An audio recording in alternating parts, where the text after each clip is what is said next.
I'm Belinda at Nayah Sci Fi, and I am privileged to talk to Nick Farmer. He is the creator of the Belter language, or more precisely, the conlang of the Belters in the smash hit The Expanse on the SYFY network. So again, thank you, Nick, for talking with us today. Thank you for having me. So I want to start off by saying I want to talk about the book, and this will be a two-part interview. We'll talk about the book now, and then we'll talk. I know our fans really want to hear about his work on The Expanse, but I wanted to start off with the book because the book is amazing, and I just want to have the experience to talking to him about it. Okay, so when I was preparing for this interview, I was wondering how I would do a synopsis of your book without giving away too many details. So maybe I can just put the burden on you, and you can just give us a brief synopsis of what the book is about, and then we'll take it from there. Sure. So I guess this is also an opportunity to pick up a copy and, there you go. and show it off. It's called The Survivors. My name is Nick Farmer, and you can find it on Amazon. So it's speculative fiction, science fiction set in the near future, pretty contemporary. And with all kind of short science fiction, I was trying to address a what if question. Okay. And in this particular case, it was, what if the apocalypse happened, and it wasn't so bad, that it wasn't all the things that everybody always expected. It's just dystopian, everything's terrible, it's all dark and gloom, etc. What if in fact people come out on the other end actually being better in some way. Right. And I also wasn't trying to romanticize it in terms of, society is evil and, we need to just go back to our, primitive human stage. No, this is really just, I was trying to deal with when people are in a crisis, mm-hmm. What's their response? And one of the main inspirations was a book by the journalist Sebastian Junger. And he wrote a book called Tribe. Okay. And it's about how, our evolutionary origins are that we're a tribal species, that we enjoy, we're designed to be in small groups, which, everybody's very communally oriented, and there's often a lot of conflict between groups, but within that group, things are very, very tight. And that when you have crises, you see people reverting to that. Right.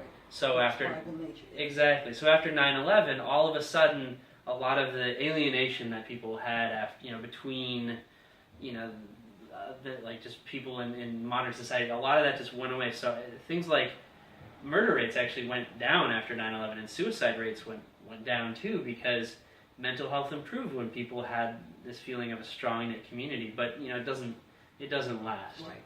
But if you had something where it's like the complete breakdown of contemporary society, you really would see a revert to that tribal society, and that's what I was dealing with.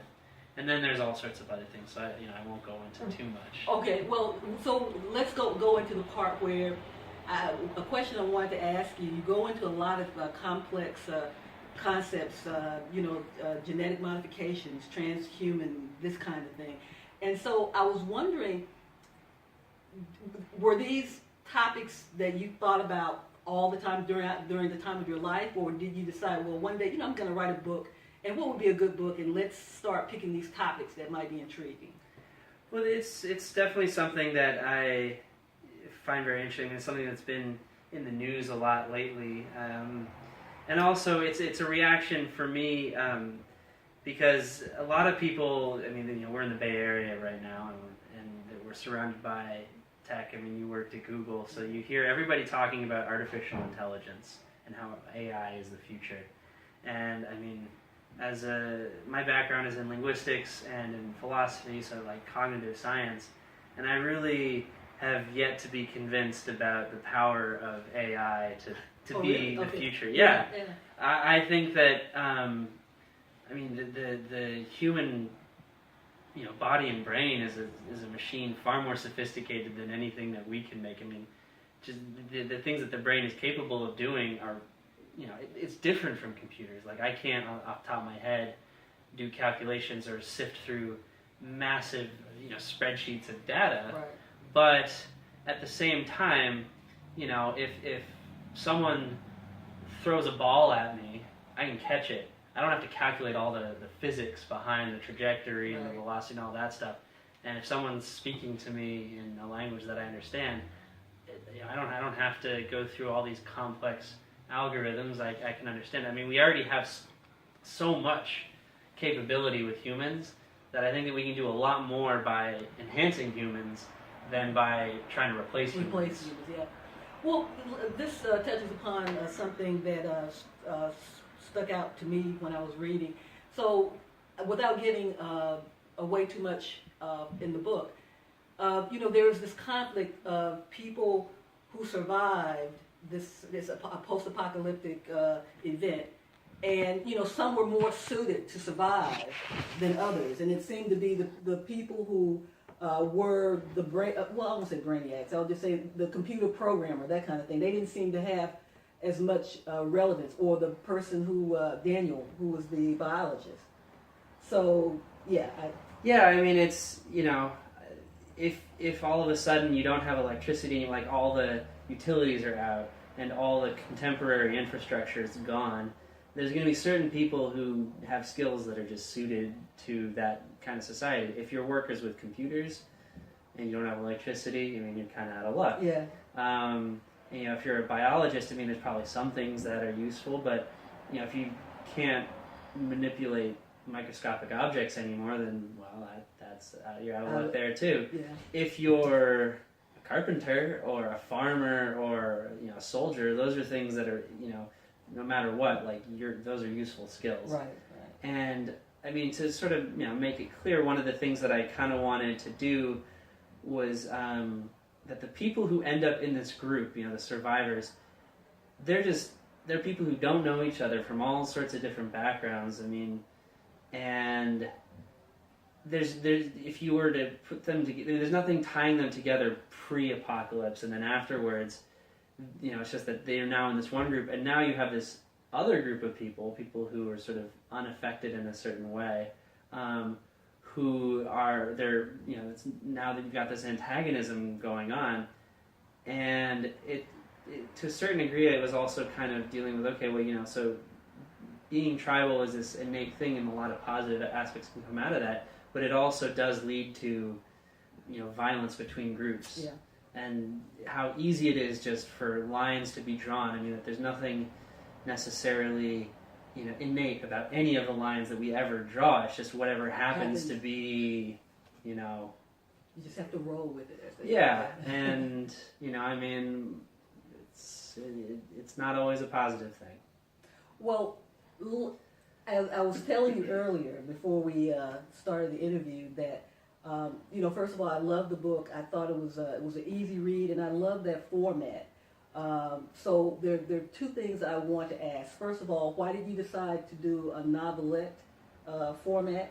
And also, as I mentioned earlier, when I finished the book, I wanted more, and I was thinking this would be a great series. So I'd like to talk to you about that too. So first of all, what about the novelette? Why did you choose that format? Well, it was partly just a strategic decision because I wanted to have something finished before season 2 of The Expanse was finished airing, so that I could get as much social media attention as possible. Right. And that was useful as a deadline, and something shorter helped in that regard. But also my style of writing, I think, it's suited to shorter. I mean, I prefer to be very concise and leave a lot more for the reader to fill in rather than describe every last little detail. And he was very successful at that too. So, I mean, I tried to kind of make the main character as much of a blank slate as possible, so that anybody could, kind of put themselves in that position. If I gave too many background details, then it would start to become somebody else. Right. I mean, of course, he's male, but that's kind of about it. Yeah. He's a male biologist. That's really all there is to it. And I think also that I mean, I had the advantage of going self-published, that I could control every aspect of the book. And novelettes are not things that traditional publishers want to publish. They don't make very much money off of it. Yeah. And so it's an underserved sort of format, I think. Like there's almost nothing out there on the market like that, but people like it. I mean, yeah, I mean, it's personally inspired me to, maybe I can write something. Yeah, I mean, there are some stories that are just better suited to that format. And for the second part of your question, I'd intended originally to write it as a one-off, just this is a standalone thing.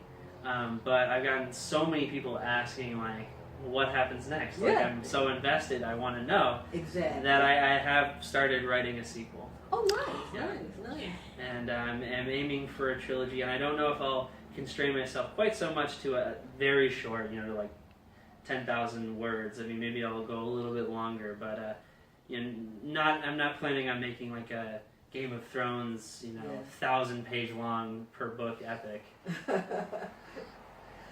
Okay, well, I have so many more questions to ask Nick, but we will continue this interview in part 2, and in part 2 we'll talk more about his work on The Expanse.